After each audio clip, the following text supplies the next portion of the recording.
মৃত্যু আসার পূর্বেই অর্থ সম্পদ আল্লাহ পাকের পথে খরচ করতে হবে। আল্লাহ রাব্বুল আলামিন কোরআনুল কারিমের মধ্যে সুস্পষ্ট বলেছেন, ওয়ান ফিকু মিম্মা রাযাকনাকুম মিন ক্বাবলি আইয়াতিয়া আহাদাকুমুল মাউত। তোমরা আল্লাহ পাকের পথে অর্থ সম্পদ ব্যয় করো। মিন ক্বাবলি পূর্বে আইয়াতিয়া আহাদাকুমুল মাউত, অর্থাৎ মৃত্যু তোমাদের কাছে আসার পূর্বেই তোমরা অর্থ সম্পদ আল্লাহ পাকের পথে ব্যয় করতে হবে।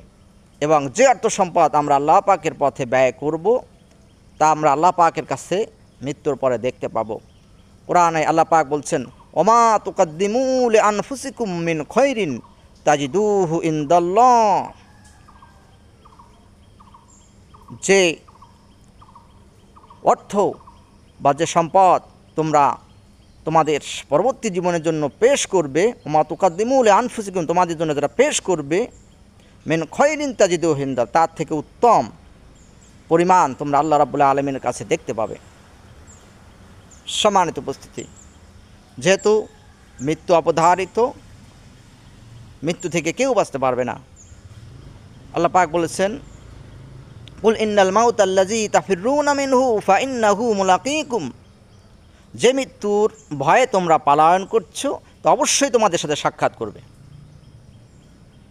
সম্মানিত উপস্থিতি, সুতরাং কোরআনুল কারিমের এই আয়াতগুলো থেকে সুস্পষ্ট মৃত্যু আমাদের জন্য অবধারিত, আর মৃত্যু আসার আগেই অর্থ সম্পদ আল্লাহ পাকের পথে ব্যয় করতে হবে। এক শ্রেণীর মানুষ মৃত্যু যখন এসে যাবে তারা বলবে